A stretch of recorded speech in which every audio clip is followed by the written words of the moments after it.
Chances are your sheepskin's going to be thicker than you want.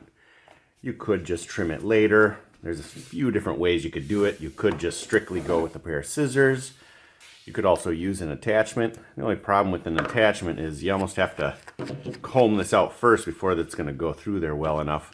Or if you trim it down with your scissors first and then finish it off with this, it's a little bit better. I usually start with scissors, finish it off with this without an attachment. This just seems to be what works best for me. I'll use the back of the scissors and lay them down on there and let the front of the scissors cut it. That way I have a little more control over the depth at this point.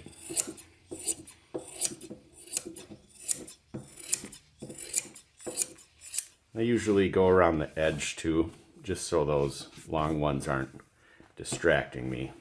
Probably don't need to do this step.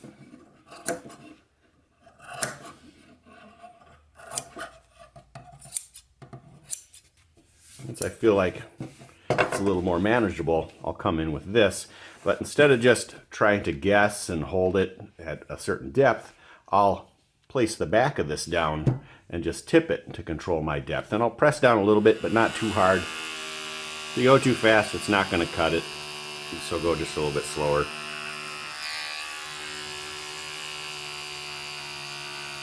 I'll try to get it close. I won't necessarily get it to the exact depth I want right now. If you get it short enough so you can work with it, that works great. And then you can just trim it later on after your little hat or whatever is put together. You can just trim around where you think it needs it, because not the whole thing is going to need to be cleaned up super nice. This will be the only pattern that will have a couple little pieces that you'll want to do out of some thin veg tan. But the rest of this and the other patterns where it's going to be sheepskin, we're going to go over that with tape to kind of give this some rigidity. So we'll go over just the sheepskin parts with some tape to make it a little easier to use this pattern. And we'll cut those out right on the line, and these will be cut out like a lot of the other patterns I do, just outside of the line, and then we'll tape these two parts to a little piece of veg tan.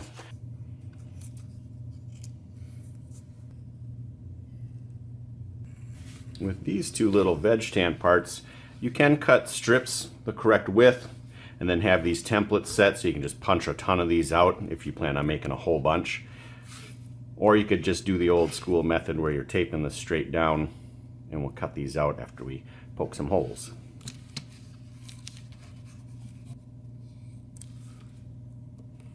Make sure it's pressed down real good. And then all I do for this is use a stitching awl.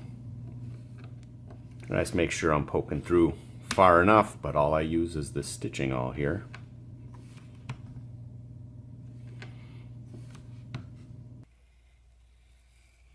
What I like to do is just cut these out lengthwise, then use an end punch or something just to tap on the ends to clean them up. So I'll just use this little punch that I ground down. Makes those ends look real clean and nice.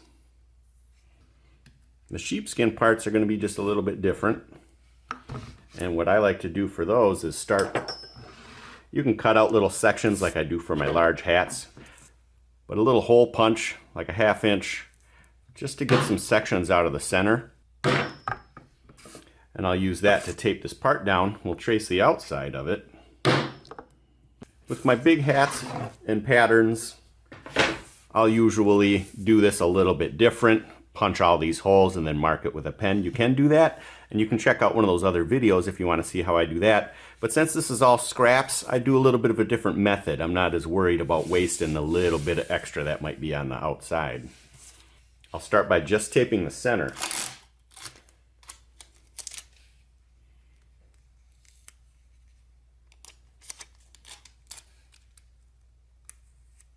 And don't go over the edge yet. I like to use a heat erasable pen to trace these. That way I can just throw these in the dryer when I'm done. Don't ever throw them in there wet or with wet stuff. That'll really affect the leather.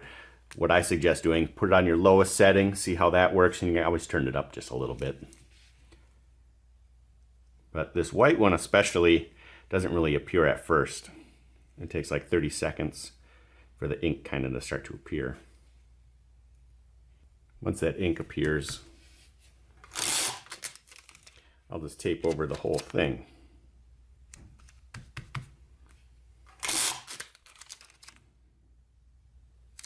You can just poke all these holes with an awl, but they're going to be real hard to see while you're sewing it. I like to use a 0.8mm hole punch. You could go a tiny bit bigger. Just make sure to press down a little bit and get this straight. And if this is nice and sharp, it will hold on to the tape. It's not going to slide around as much on you.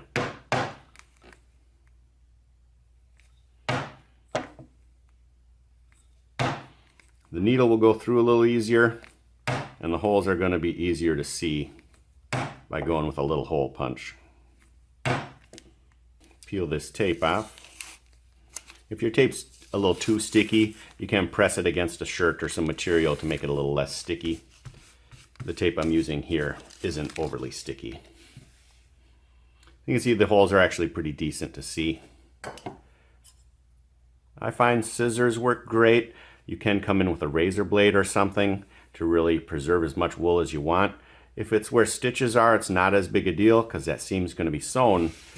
But these edges where there's no stitches, those will be seen. So I'd be real careful and follow these instructions. That bottom part of your scissors, make sure they're slid up against underneath the skin. You don't want to just come through cutting normal. You're going to cut into a whole bunch of the wool.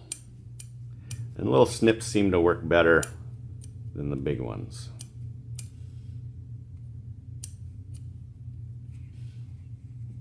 But like I said, since this is all a stitch line, it's not as crucial for me to worry about that.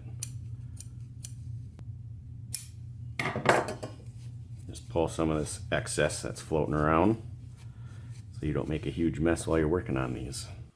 For the forehead part that folds up, in these two ear flap sections, I like to find a denser wool area and maybe a little bit thicker skin.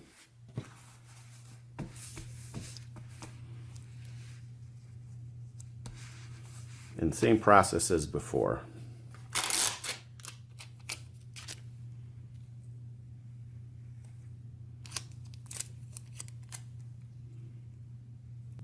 When you get to this little curve here, just press down and make sure you get into that point a little bit better so you can really see where you need to cut.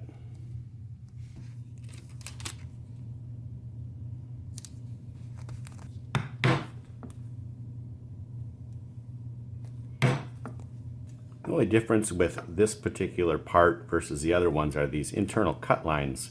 And those little dots, what I like to do is that same stitching punch that I'm using, go right on that dot. It'll tell us where to start that cut, and it'll help keep it from splitting any further. You can come in with some scissors to that point. I like to start with a nice sharp blade in my utility knife. Make a couple passes if necessary.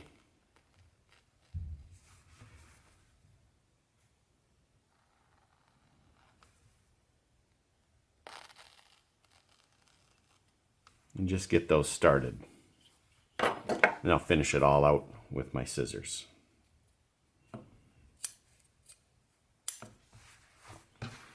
For those little curves, I'll actually just cut straight across and trim those after this is cut out. And like I said, because that's a clean edge with no stitches, make sure you really keep those scissors up against the bottom without cutting through any wool.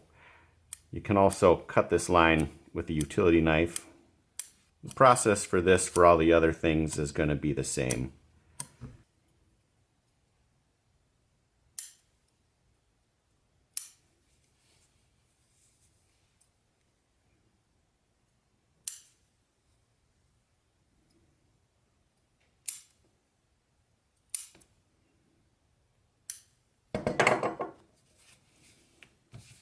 Have our parts here.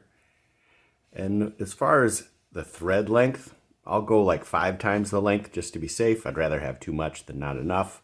4 might be enough. But just in case you didn't know this little trick, go through your needle and then you come back on itself and go through the thread. Try to get right through the center of it. And what that does is lock it on there so that you're not fighting it the whole time. We'll start by going down this back seam. So you just get the wool out of the way as much as you can.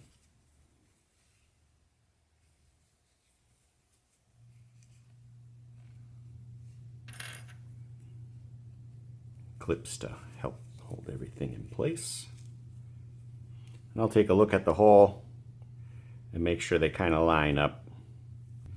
Then when I get to the end, I will throw an extra clip past those stitches just to hold everything sandwiched together. I'll take that first clip off and tie a knot in the end of this thread here.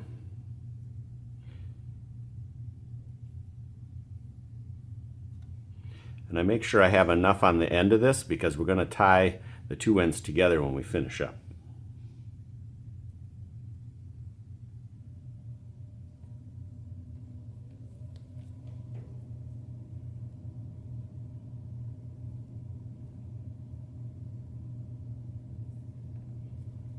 Once you know you got a big enough knot so it's not going to pop through, we'll come from behind one of these two corner holes.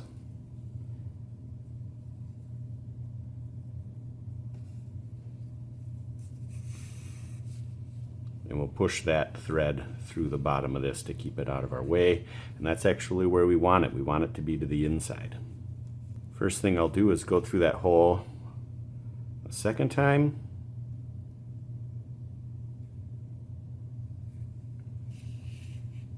We're going to pull the thread straight over the top, good and snug, and then actually a third time. But this time we're going over the top of the seam to hold it nice and square. And what I look for is try to get it a 90-degree angle to those edges. So it pinches that corner just like that.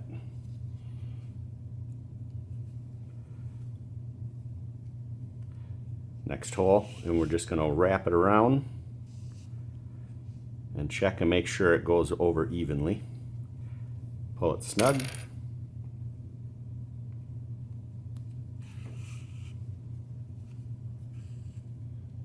I try to leave those clips on as long as I can. They really help hold the two layers together.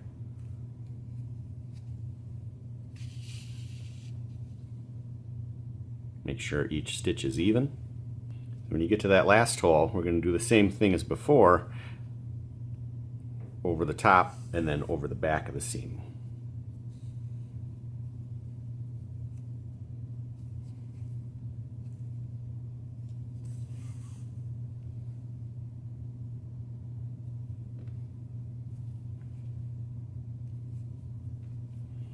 And then just fall back over to the other side and go back up.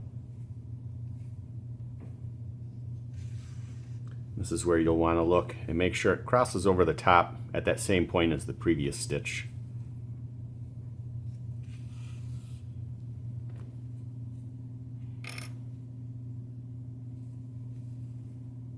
You don't want to wrench on this, but you do want these stitches good and tight. Since I have enough thread to just continue on, before I go, I'll clip this to the top of here. Helps to kind of push this in here, get it out of the way as much as possible. You can literally pick any two holes. This is completely uniform all the way around.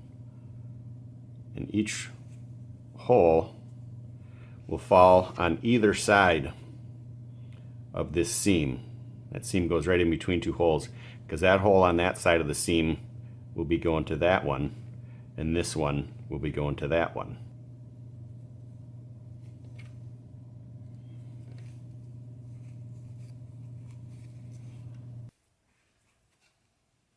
So from this, to start sewing, we'll just fall right over the top. And we're going straight over the top using that first hole, and then we'll do what we did before and wrap around here.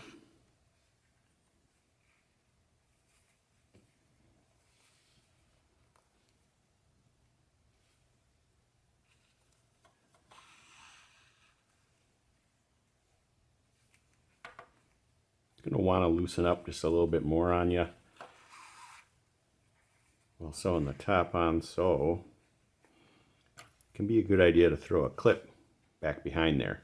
You'll also notice when I started stitching, I went over to the top. That way this first twist of the thread pulls this seam, it almost twists it up towards the top. Otherwise it will come out and be kind of bulbous. This way it kind of helps the hat form, have a nicer shape to it.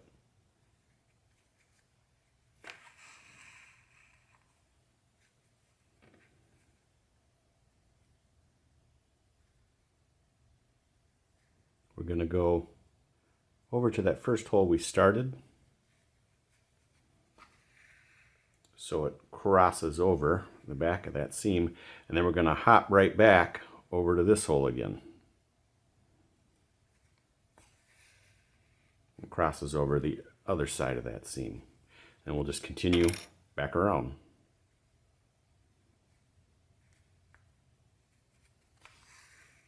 Making sure that stitch is the same tension as the previous row, and we're coming across the top of that in the same spot. Because it's turned up that way, sometimes it's hard to find the hole, so I'll just come straight down, and if you just rub the needle back and forth, you'll find it.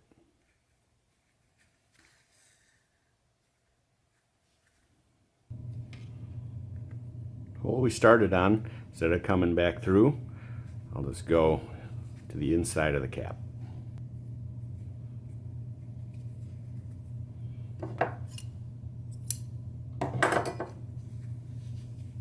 Flip it inside out, tie a knot. I always put just a little dab of glue on my knots.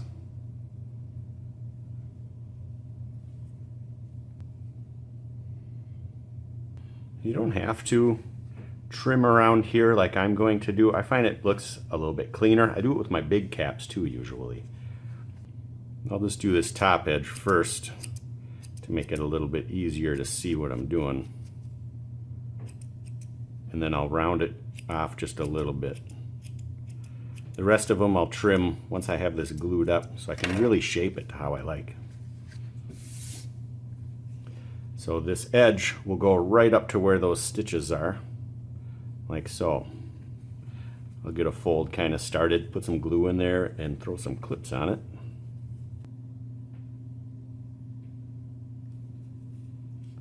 Try to stay away from the edges and coming out or up too far with the glue. You don't want it showing.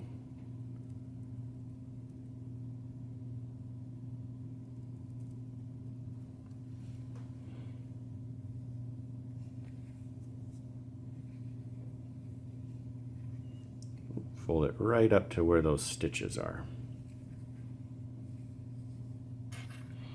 And if I have these clips, I'll usually flip the flat side to the outside just to kind of hold it a little flatter. I don't think it really matters, but whatever.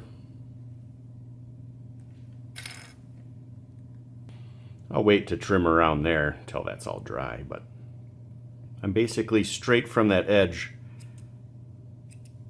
taking off that excess. And then what I'll do is just gently round those edges off. Find a good side to look at it from.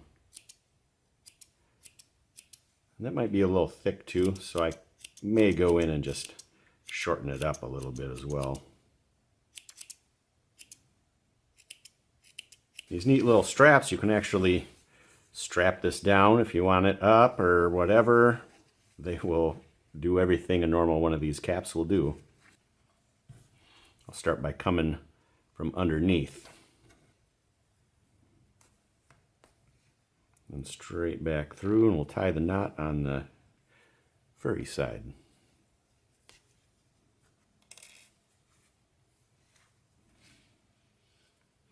Well, this one, since you can see where this knot is a little better, I'll try to get a little bit of wool out of the way.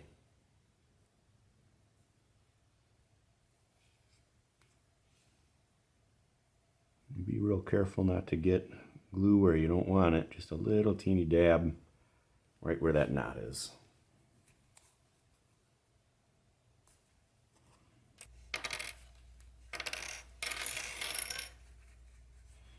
You can see that looks pretty fuzzy. If you come in, follow this edge, and again you're rounding that off, then hit the rest of the forehead piece.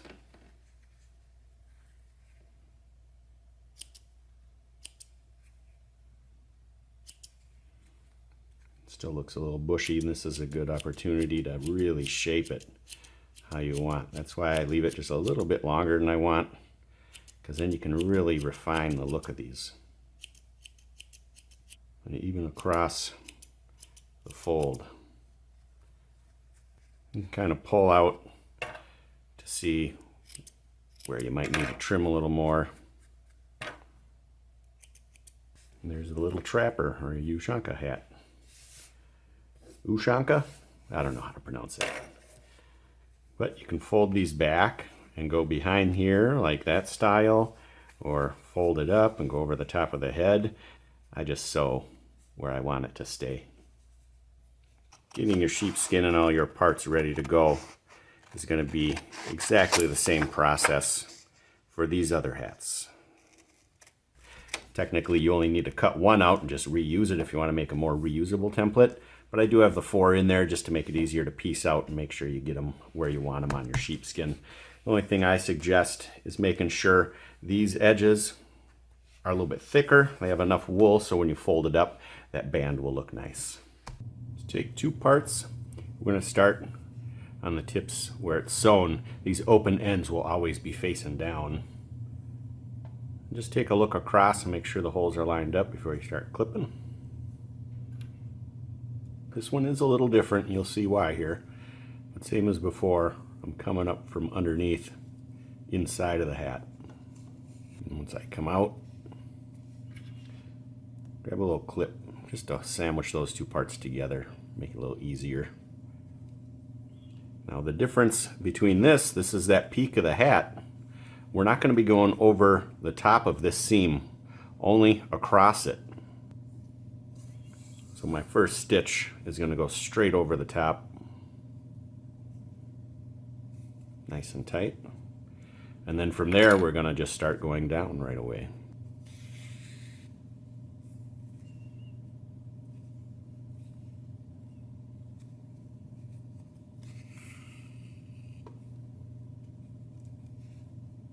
Make sure those stitches are coming across the top cleanly and lined up, spaced right.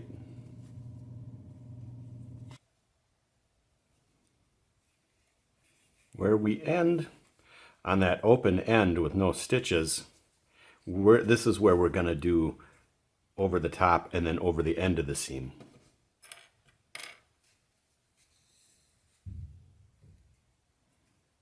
Straight over the top, through again.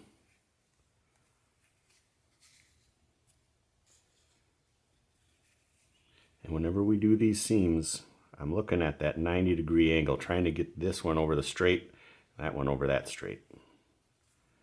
And pinch that corner together. We'll just continue back. Just remember this top part where all of them are going to peak together, we're not going over the ends of the seams. On the way back, make sure you're pulling about the same tension and that it crosses over the top at the same point. We'll go through the last hole this time. We're not going to go over the top, and the reason for that is it'll look real nice and have that little peak on top. Now we're just going to, the side that this thread is on, we're going to clip the next piece.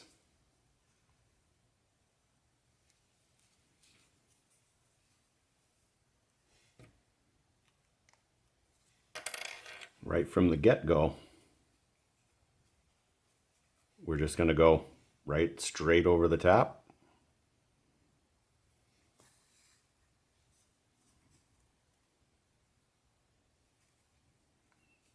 and then all the way down.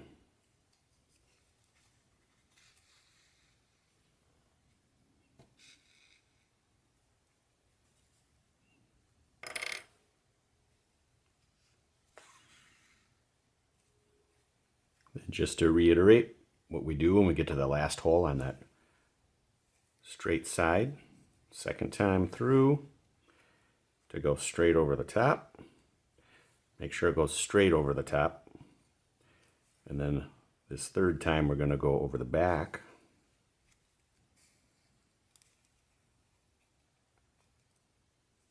And I'm looking at that 90-degree, trying to get it nice on that corner.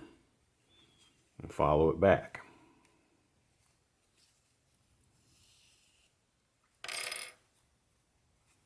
We're going to stop one hole short from that corner before we hop over. But first we'll clip this last part on. And you would think this side would be correct, but I find, obviously you can do it however you like, but I find popping it over to this side, that way I can come through that hole and just pop over there.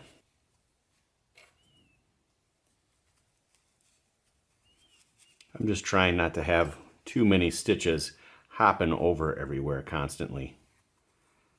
It can get a little crazy, but however you want to do it.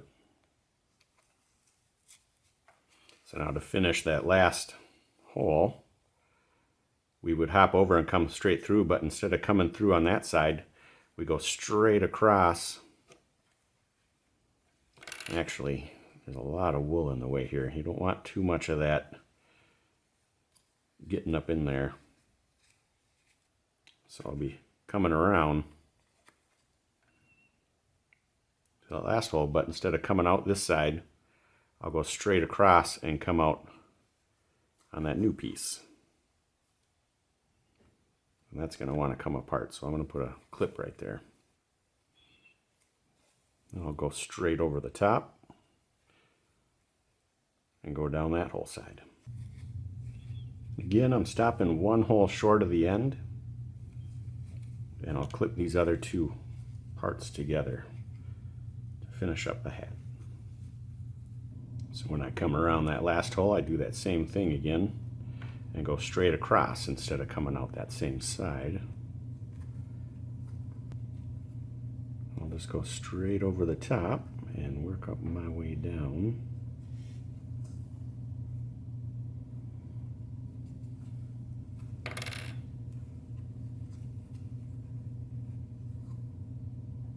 Make sure when you get to this end that you go over the end of the seam.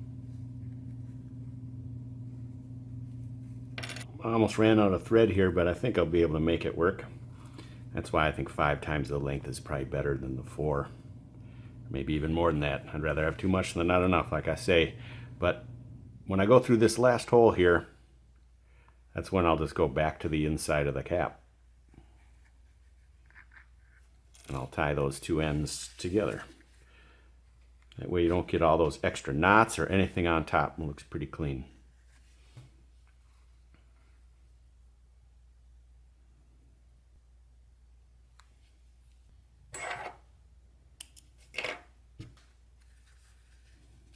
Be careful not to stretch this outer part. Be gentle when you push it back through. What we want, and you can see it very slightly starts to come in at the end. And you can come in and stretch the top of it out, but I'm really bringing my fingers across so that I'm not stretching this out at all. That way it holds nice and close. That fold's going to go up about there, not a whole lot.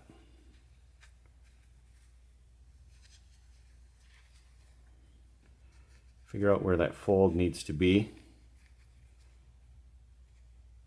And really press, especially on those seams. What I like to use is a golf ball to put in there. Kind of stretch it out, especially while the glue dries. It really helps it hold its shape. You can see, you get that in there. And you can hold it and do one at a time. Put a little glue in there.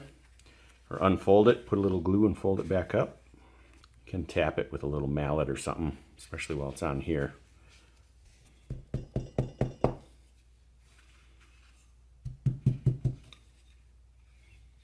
Put a little glue in there. You can use clips. I really do like to use that golf ball. And you can put the golf ball on there and wrap something around it just to hold it down tighter if you want. This one I didn't do that. I just put some glue in there, stuff that in there and let it dry.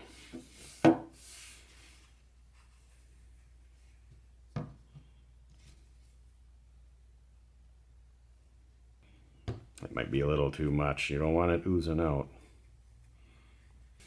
Just a little bit of a fold. There's not a whole lot there.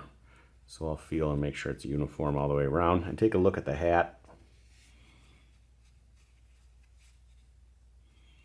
And then this one I didn't trim the fuzz on it at all. May not do this one either. Unless you get some real scraggly ones, it might be good just to tap them. But I like leaving that edge a little rougher. If you round it off, then you're seeing that. So whenever it's folded back, I'll leave it alone. And one thing I will mention, if you put a lot of glue on there and then you put the clips on and just let it sit like overnight, that glue soaks in quite a bit. So don't go too heavy on the glue and don't leave these clips on for too long. I just pulled this off and I think I'll be just fine. But I thought I would mention that. So the last one, we'll do this bucket hat, and it can be glued or sewn up to be a little cowboy hat. Same as before. Tie a good size knot with enough excess on the end. We'll start by doing these two edges here.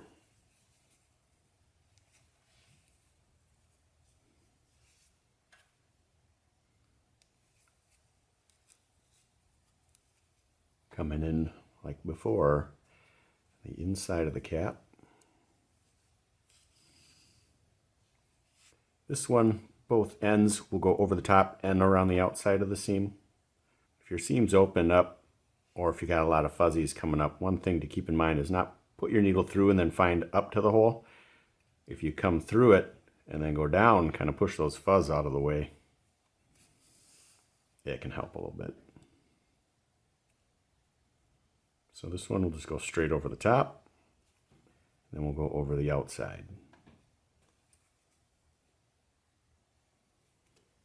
Pinch those together to make sure you get that 90 degree across the corner. Pull snug.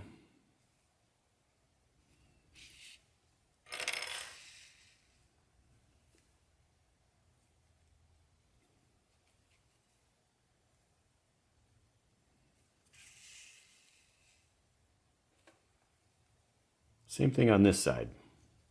We're going to go straight over the top and then around the outside of the seam.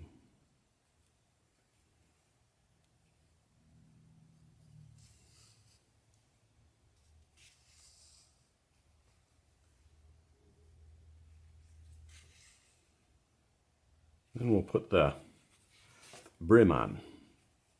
So with this one, I'll stretch. Be careful, you'll feel that there might be a spot where you could actually rip it, especially if this is thinner skin. We're stretching this out, not the whole thing, just around where the stitches are to try to get it to splay out just a little bit. It'll make it easier to get all these holes lined up.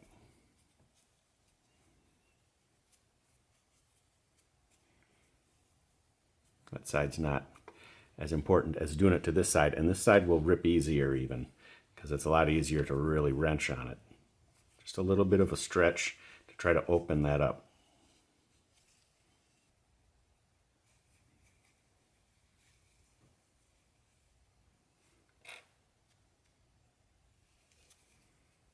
And I'm just looking at the holes straight across, trying to keep them lined up as best I can.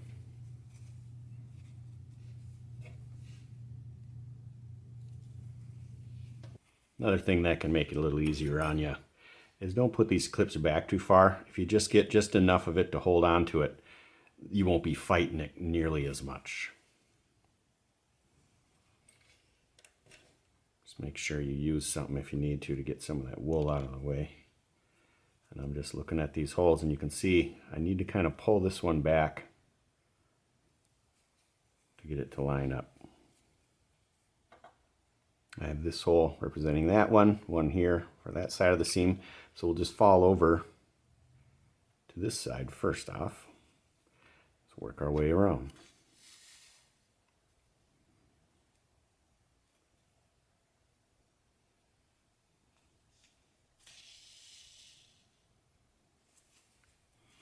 Try your best to get these two sides pinched together.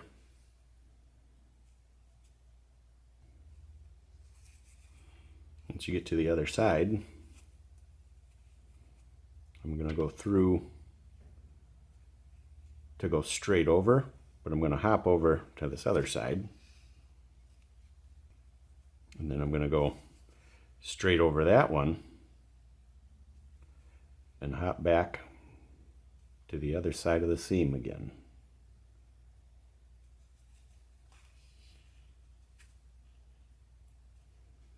It really holds that all together. And now we can go right back and it'll cross over each one of those old stitches.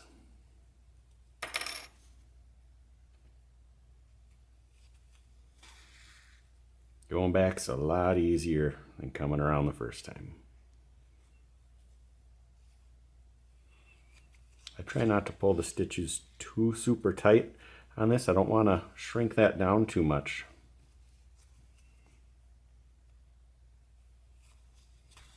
It's easy to overdo it. When you come all the way back around, instead of coming out, we'll just go down through here and tie a knot with that one that's already in there.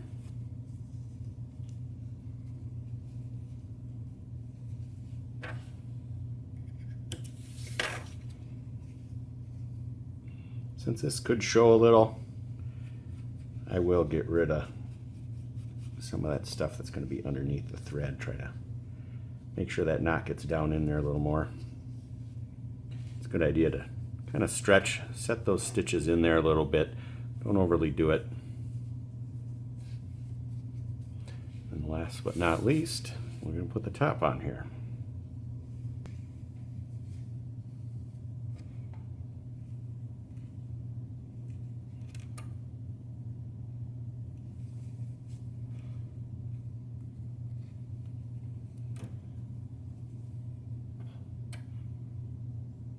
With this clipped, I'll just come up from in here, but I'm going to hit one of these holes. I don't want to come out of the top because then I'll be going around this way and it'll pull that seam and twist it this way. I want it to twist up to make that top a little smaller, and it domes this very nice. So I'll come up, kind of move some of the wool out of the way and feel, and come out that hole right there.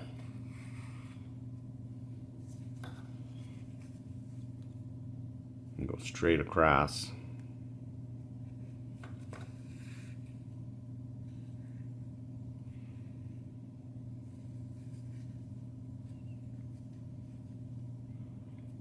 And then you'll always be going through the top.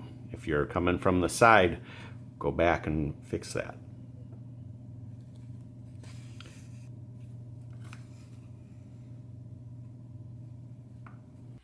So now that I got to the last hole, make sure it's tight, I'll go into that last hole, but just come right back out it, go straight over the top again, just like I did on that side.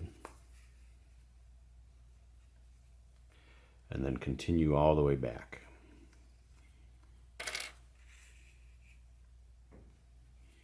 You'll notice as you're sewing these that because of the twist and the pull, it's actually at a little bit of an angle back almost to get through that hole. And same as always, that's the last hole. So we'll go right back into the hat.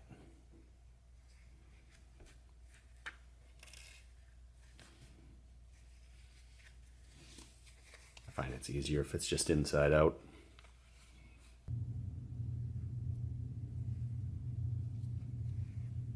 I like to stretch it out a little again. Not going very hard, just giving it a good stretch. I mean, technically you can just leave the wool like that. Your other option is to trim it like before when I do that. Just straight down from that edge, a 90-degree angle.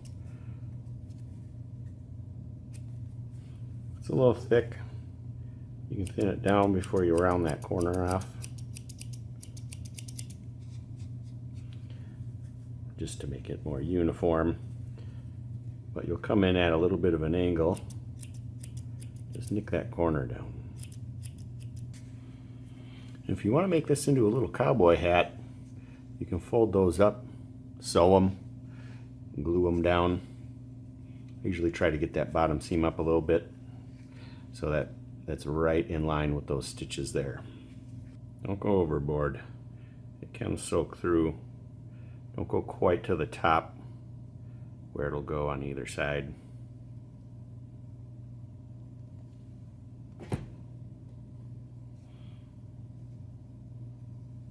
Make sure that seam is right to the back. These clips work, but I do prefer for this one to use clothespins.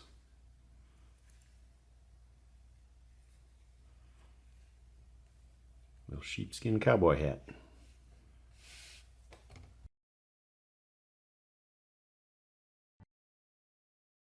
I have a few little vests here. They can be keychains with that little hole. Some options, you can do the stitching around the edges or not. And then I like to do some engraving on the backs of them. But the sheepskin ones are a little bit different. It's two different patterns because it's just a little bit different. You can put the stitches on the top of the shoulders or have it go in like this. Show it how to do it in the video. This one's kind of trimmed up. Make it look a little more refined. This one I left ragged. With this one, I took some felt. I think it's a 1.6 millimeter felt. It's an ivory color. You can do white or whatever else you want. But I take the leather and I just do a real light coat of spray adhesive on the felt and the leather and then let it dry for a minute and then stick them together. You don't want to glue that. It's going to saturate and look weird. So that's how I do that. There'll be kits, patterns. I hope you like it.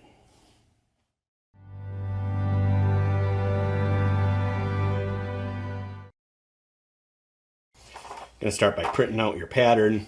They are just a little bit different. This one's just a little bit bigger, so you can cut inside the line for the sheepskin one versus the one for veg tan. And the corners are a little bit more pointed. It makes it look just a little bit better if you're sewing outside of that seam, whereas the veg tan one, a little bit more rounded corners. The holes with the white center you have to do, but the black dotted ones, those are optional if you want to do the stitching around the outside or not. You're going to use, for the veg tan one, like a 7 ounce. That works pretty good, maybe a 7/8. And then for sheepskin, you just want to make sure you're getting something relatively dense. If you go too thin, it's not going to have that rigidity it needs to look nice. But what I like to do is cut out a section that's just a little bit bigger than that, and then I'll trim it, but we'll get to that in a minute. For the sheepskin one, it's like my other sheepskin patterns. You're going to want to put tape over it. So it's a little stiffer, makes it easier to get your pattern traced onto your sheepskin. The veg tan leather one, we'll just cut out right outside the line because we're going to just tape this right to that piece of veg tan leather. And if you want, there's a couple different ways to do it if you wanted to do a felt lining on this one. I like to glue it to the back of the leather before I cut or punch holes or any of that. Not like a ton of glue or anything, just a light spray with some spray adhesive. Otherwise that glue, if you try to paste it on there like a contact cement, it's just going to soak into that felt too far. But the reason we cut outside the line is that we can tape it to that veg tan, and then we can really see that line where we're cutting, get a more accurate cut when we cut the parts out. That's it to prepare the pattern for the veg tan. The sheepskin one, we're going to cut right on the line. We're going to punch those holes out. I think I'll punch those holes out first. It's not too crucial to have a specific size of a hole punch. You just want it big enough so you can trace through that hole. So this one is a 3/32 inch. I'm just going to use that to hit that one and these other two. Then I'll go a little smaller. Doesn't really matter a whole lot.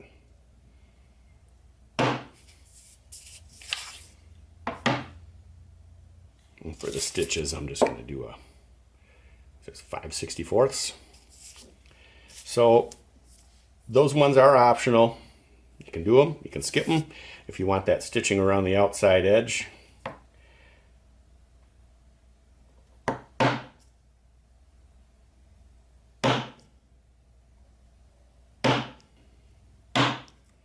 And this hole punch might be a little big. It's a little bit bigger than the hole, so that's going to make it a little harder to see when I'm punching these out if I'm right over it.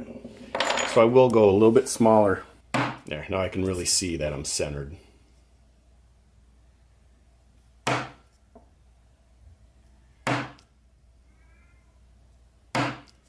Punch all these holes, and cut this one out right on the line. And you can punch the holes after the fact if you want to, and this one's cut right on the line because we're going to use this just to trace it. We're not going to tape it down and cut it with the pattern on there. Alright, everything's ready to go. With the sheepskin one, I do like to cut a little section out so I can just put a piece of tape on there. You can hold it down however you want to trace this on here, but I find a little piece of tape just helps keep everything straight. This is basically how I do all my sheepskin stuff. And with this one, just tape it right down to the leather like I would do any of my other leather patterns. And that's like, the sheepskin is like any of the sheepskin patterns I do. The only difference we're going to do with this one is we're going to have to trim that wool down a bit. You don't have to, it just looks better. Really personal preference. This one, punch all the holes. I suggest using a stitching chisel for all of these holes across the top here and around. These three right here on each side of this part are hidden, so you can just do a hole punch to make it a little easier. Just make sure the hole punch is small, otherwise you're going to have too much play in those two parts when they're sewn together. That's going to be for a little keychain loop. That's going to be for lace. And you can do a little test on the side to see how big you want those holes, but they are about as big as I like them to have. For tracing the pattern on the sheepskin, this is a heat erasable pen. The same pens I use for all my other stuff. I use these to make that sheepskin coat I did recently. Make sure the ink's flowing a little bit. And I'll hold it straight up and down. I don't go and change the angle at it because it could change the line a little bit. And the outside line, we're actually going to pretty much trim it off. The pattern's designed so we don't got to deal with that outside line. And most of these holes, this ink will just kind of flake off, and you can kind of scratch it off gently too. But it is heat treatable. If you put it in your dryer, definitely start real low because you can singe the wool. A hair dryer works good, but again, start on low and see how it works first. And it takes a second for this ink to kind of appear. I'm not pushing down too hard. I want to keep this accurate.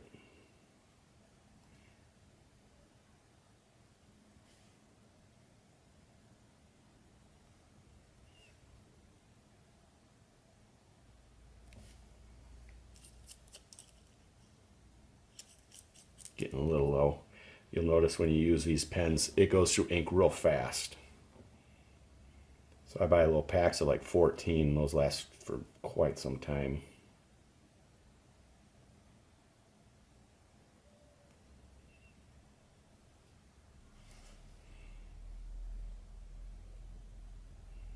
So I'll finish tracing all these holes, trace this out, show you how I cut the pattern.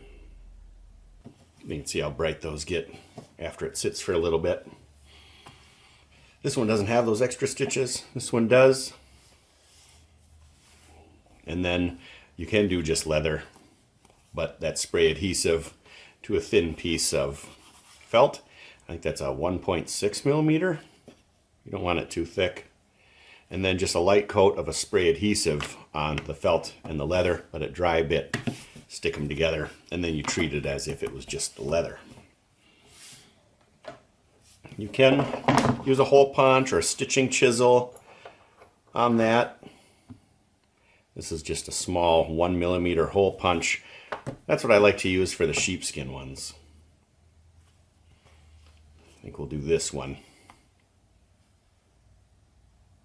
I like to punch the holes first, so I'm not fighting the edges and holding it down. It lines up a little bit easier.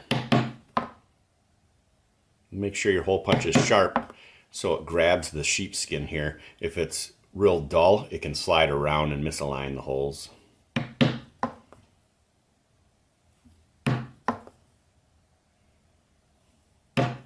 You can punch these bigger ones out for the rings and to tie that jacket closed, or you can punch them right now. I believe I'm going with the 3/32 inch. You can do a test piece like I said before.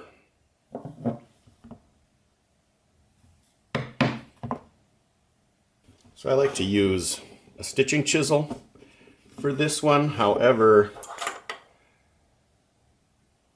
that hole's probably a bit big. I'll use like a 1mm hole punch, maybe a little bit larger for these 3 holes right there and right there, because those will be underneath and hidden. These top ones I will still do with the stitching chisel.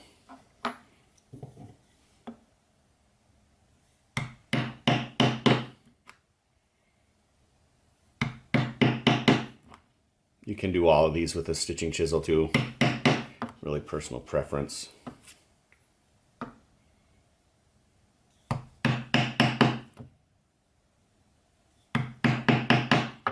If you go too big, when you close that parts up together, they'll move around a little bit too much.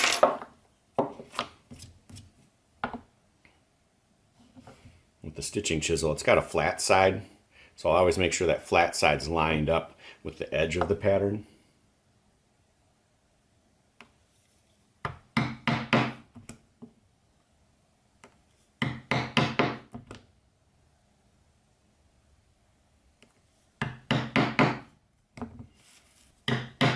Make sure you get through far enough, otherwise you'll be fighting that needle and thread later. So I'll finish doing all the holes on these 2 parts and then we'll cut them out. I used a bigger stitching chisel, so what I'm going to do is just mark with an awl the center of these holes, so then I can kind of decide exactly where I want them so I don't get too close to the stitches. Be a little tricky to cut out. If you tip this knife up a little bit more, you can go around corners a little easier. Sharp blade.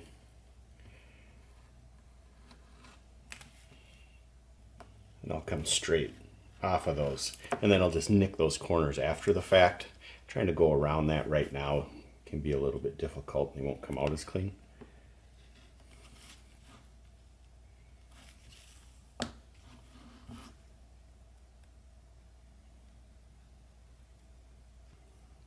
If you have a couple spots that you need to clean up, you can use the sharp back side of this blade and push up and just kind of peel off that excess of that felt.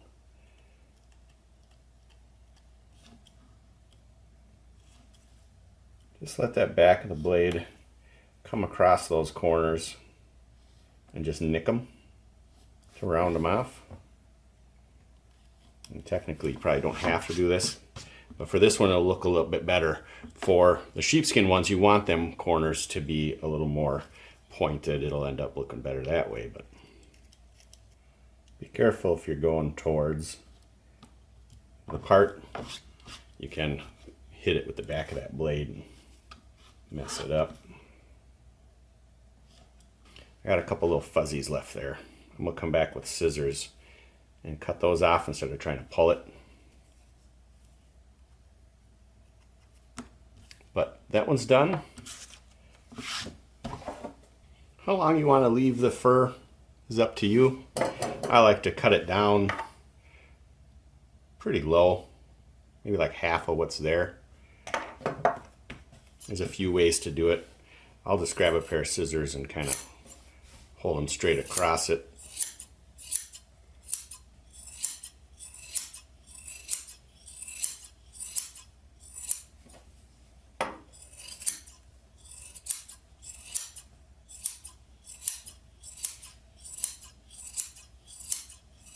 You can come in with a smaller pair to clean it up.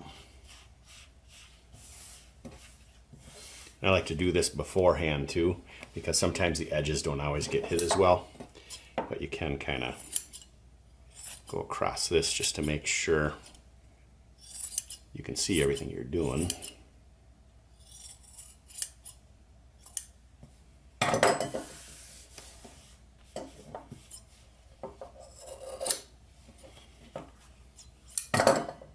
Just to get it up a little bit higher, throw it on something like this.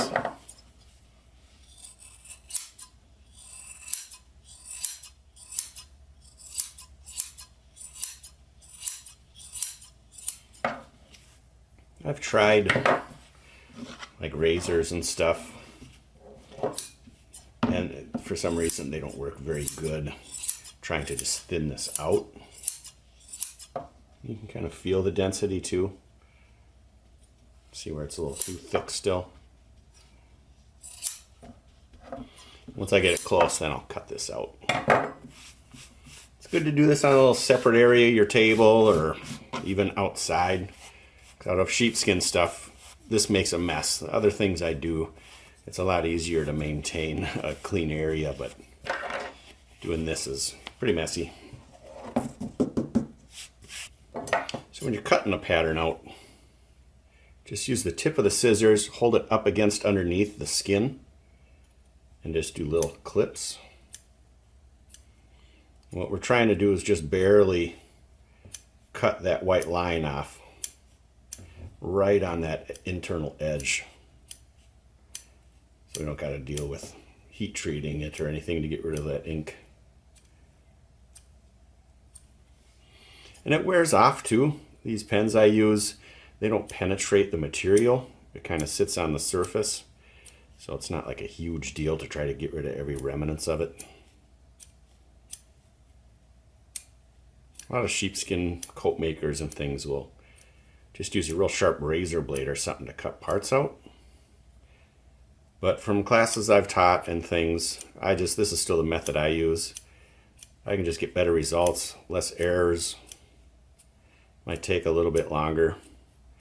I'd rather give it a few more minutes and get better results than trying to hurry through anything. These tight corners, I do real small little clips. A couple more options are to just leave those edges as is, so they're real fuzzy. It's up to you too. I'll probably leave this one, but I'll do this one and I'll show you how to trim those edges to make it look a little cleaner.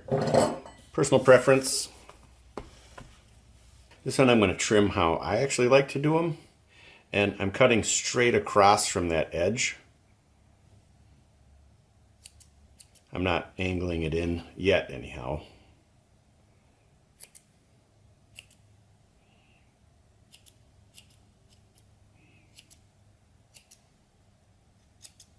I'm not going to go into that circle quite yet. Sometimes it helps to rub it because I just cut this out. Very similar to how I'll do a refined edge for mittens or whatever if you've done anything else on my sheepskin patterns.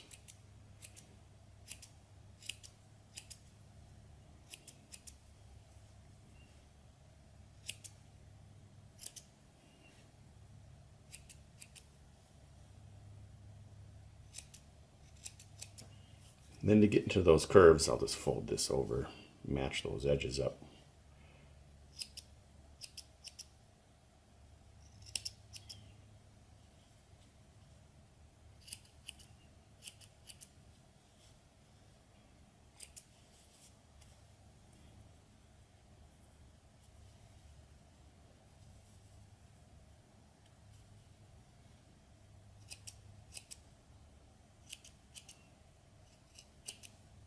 Be careful not to cut into the leather part or the skin part.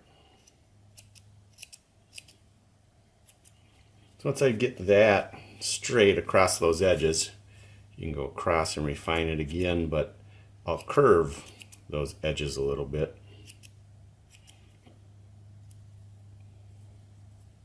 So then I'll come at it and just nick that corner like a 45-degree.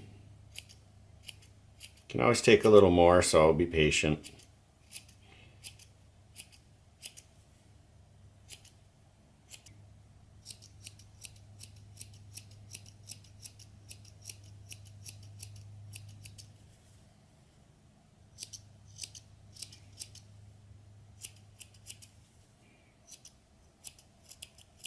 So you can kind of refine it a little bit more now at this point if you want. You can wait until after you do the sewing and stuff. I like to do it now and get it as close as I can. That way, just in case I make a mistake and cut into the skin or something, I didn't waste time sewing it. I'm using a saddle stitch with the needle on each end to do this. So I'll just start by going through, but I'm riding the skin a little bit and coming right back out. I'm going to even these up. And then fall to the same side every time, so I'll just let this go away. And same thing, just kind of ride the skin, pop back out.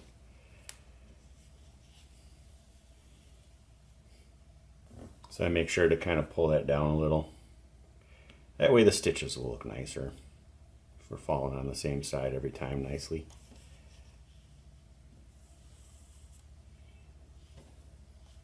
You don't want to really pull on this at all because you're just going to bunch everything up. Just the tiniest, littlest bit will give it a little shape, but if you pull too much at all, it's going to bunch it up weird. The biggest thing for not pulling the fibers back through the wool is riding along that skin. If you go down and come back up, you can see how it's already grabbing some. But if you go in and just ride that skin, you're not going to pull that wool back through. Got all the way around. And since I'm turning these edges in when I sew them, I'm just going to grab this last stitch here and go straight through. And then the same with this one.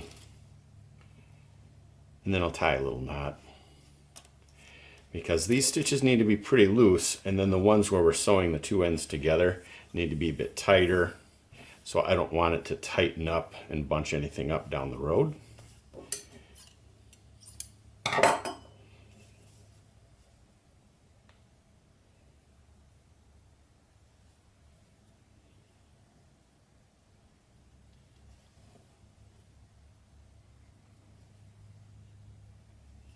I'll throw a little dab of glue on that knot, but for now I'll leave those alone.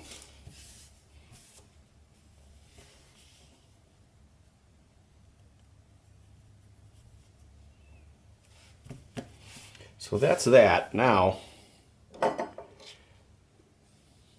can just use what I have left over from before, is we're going to turn these edges in. So I'm just going to flip them together this way and sew them. And if you need to trim a little bit of this back to see those holes, you can. So it can be pretty difficult to get the needle through each side if you can't see these holes at all. You can do this beforehand so you don't risk cutting that thread. But being able to see those, it just helps. With this, I only have a needle on one end of the thread. We'll just pick a side to start on.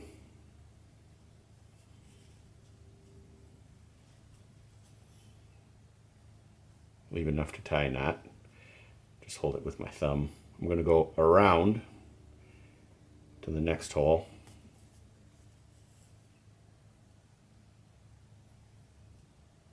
And then again.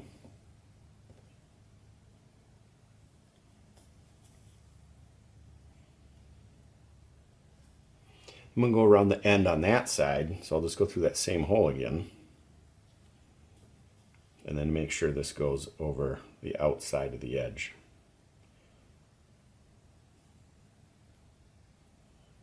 Holds those two layers together real nice. Then we'll just fall back to the other side.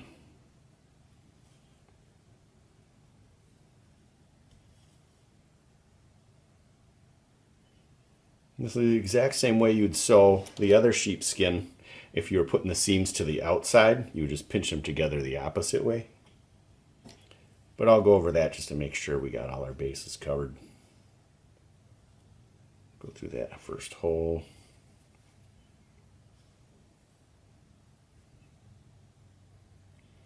And we're going to want to go again so we can go around the outside.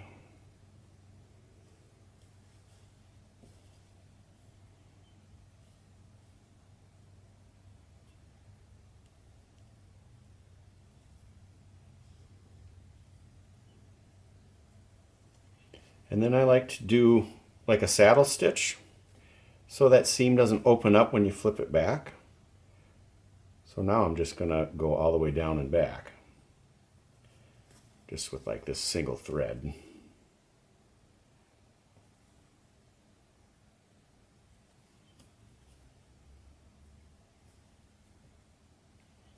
Which I'll have to double it up right here so I can get that last one across that edge.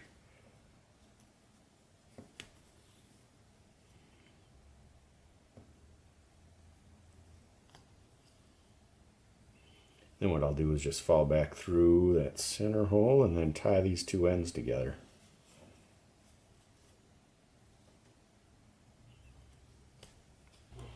And like always, I like to put just a little dab of glue. Make sure nothing comes undone. When that dries, we can clip all that excess off. I'm just going to let it be, get rid of anything extra so it doesn't get in our way. And I'll do that same exact thing to this side, and then we'll flip it back right side out. Kind of the same deal as before, but we're gonna just bring those two edges together.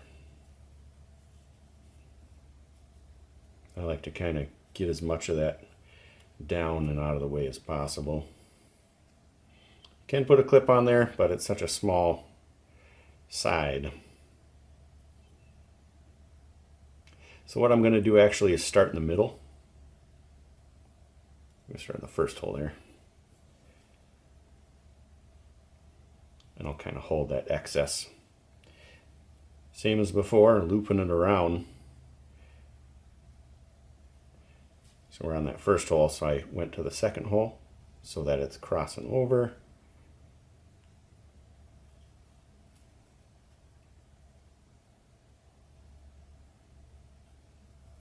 Want to get it snug, but don't wrench on it. You could tear through. And then go through that hole a second time, same as before, and then this one will be going around that outside edge. Like that. And then just work our way back, that center hole.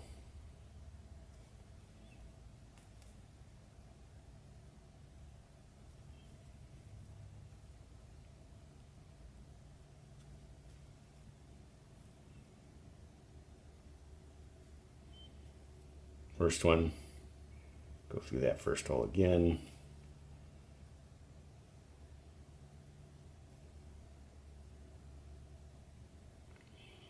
Now you could technically stop. I like how it looks if I do the saddle stitch back and forth. It's a little stronger too, not that it matters as much on a keychain, but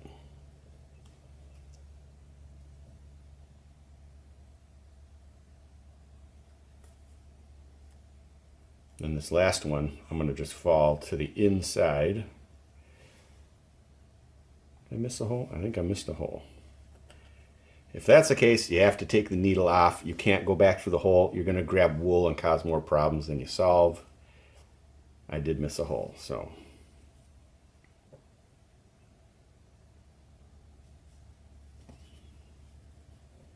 Center hole first. There we go. Now this is the one that will just fall to the inside. And then that other end is already on the inside. We just have to pull it in there. Could even flip this. And then we're going to tie a knot.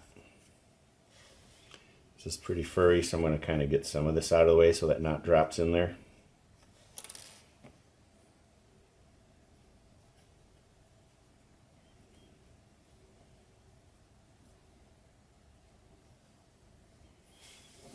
Little dab of glue.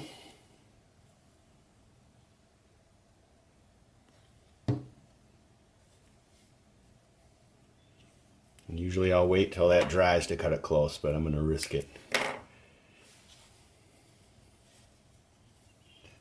And that's that top seam, if you want it done that way. Kind of even these out a little if you want. Make them look uniform. Sometimes I'll go over an additional time from the outside and then straight over, but I found with this little seam that gets to be a little too much. It looks kind of sloppy. So, all right, let's do this one with the felt on the back. Again, I'm using the saddle stitch needle on each end. 4 times the length. That's probably a little more than I need, but I'd rather have too much than not enough. And I'm just going to start right on the corner, go all the way around, and meet right back up. This is a little thicker, denser leather, so we can pull these stitches a little tighter. Not that you really need to. These aren't going to be under any stress. But I do like to snug them up a little bit, because then it just gives that a little bit more shape, a little more three-dimensional shape.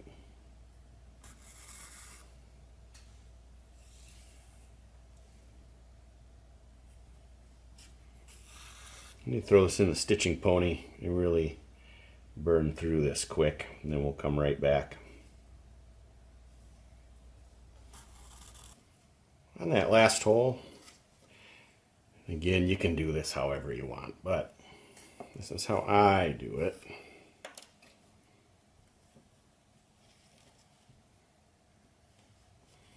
Just going to finish up on the last hole there. And I'm just going to leave those on there and use that to sew this first side. Helps to give it a bend with the stiffer veg tan leather, so you're not fighting it as much.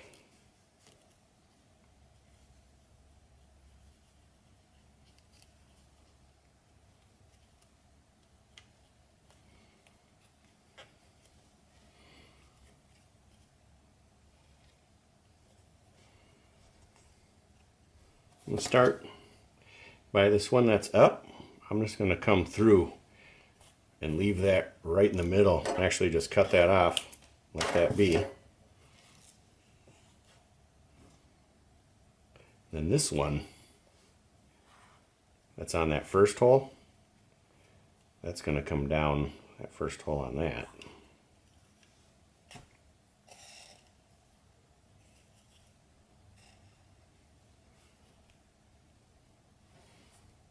I'm just going to let that be kind of out of the way if I can. And you can throw a clip on there or something. We're not going to tighten these completely up yet.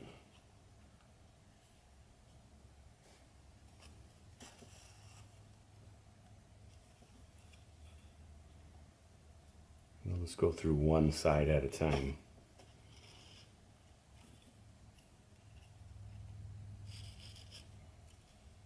See, we're getting there. Back down this one.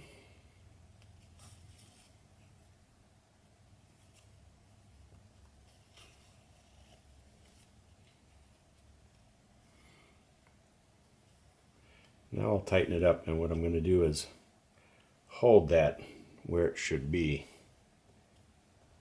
while I tighten that up, because that's going to want to peel apart from this inside hole. We're going to want to make sure that's turned in and stays that way. That's why really bending it and loosening it up prior helps, because it won't be pulling apart as much. We'll go through. We're going to double these stitches up.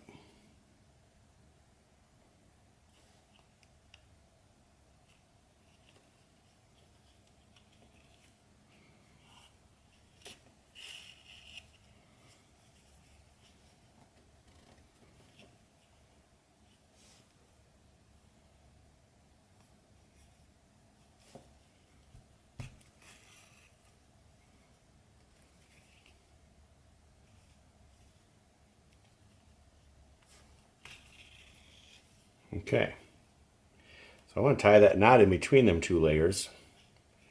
It's a lot easier. Some of that wax builds up when you're pulling them tight. It's a lot easier if I can flip this inside out, and I don't want it to pull apart. So I'm going to really pinch those together and hold that tight when I flip this around. You don't have to do this. I do it because I feel like I can get in there a little bit better. Actually, I shouldn't have pulled that needle off quite yet, because we got to go back through so it can tie in between the layers here.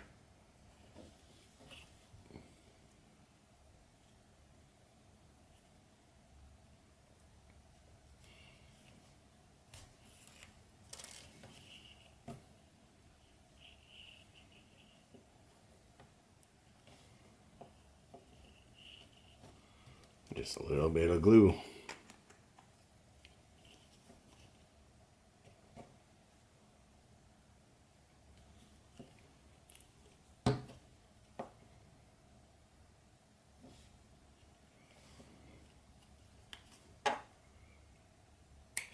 Leave just the tiniest bit of slack, and we'll push that back in there.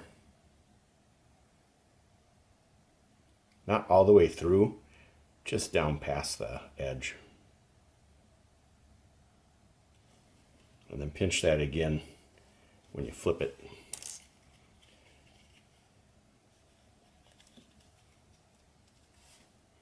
And we'll just do the same thing to the other side. So for that leather lace, you can cut strips of like a chrome tan or something if you want to do that. I'm just using my actual leather lace with just a little bit of saddle soap. You want some moisture in it so that it's not floppy, but pliable, because it's pretty stiff. That way when you put it through and then it dries, it'll hold that shape. I have heard you can use like other soaps as long as they're like not heavy scented or something. Or even just a little water. I've done that, but I think a little bit of saddle soap helps the longevity. It puts that oil, a little bit of the oils back into this leather lace.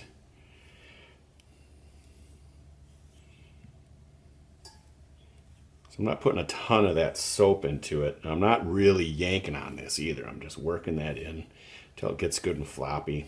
Well, not floppy, but pliable, like I said. It feels pretty good. I will kind of rub my hands off with a paper towel.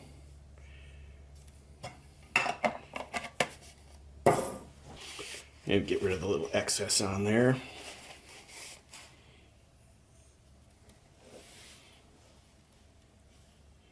You want to cut a nice angle point to these so that you can just do it without a needle. However, you can use a lace needle or whatever you need to do.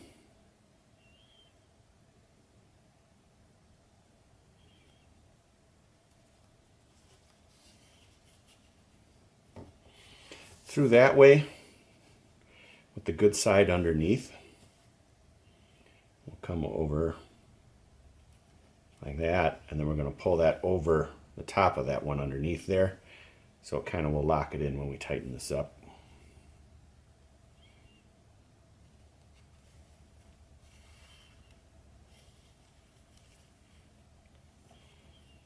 I like to kind of snug it up first, but that bottom one doesn't always want to get pulled tight.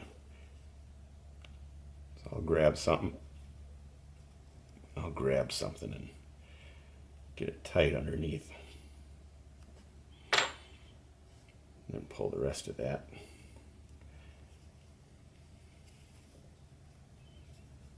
I'll set those folds into it. And just like that, I'll cut a little bit of this excess off. I like to leave a little hanging, or if you cut about that, like an inch, inch and a half, you can just turn them up into the coat.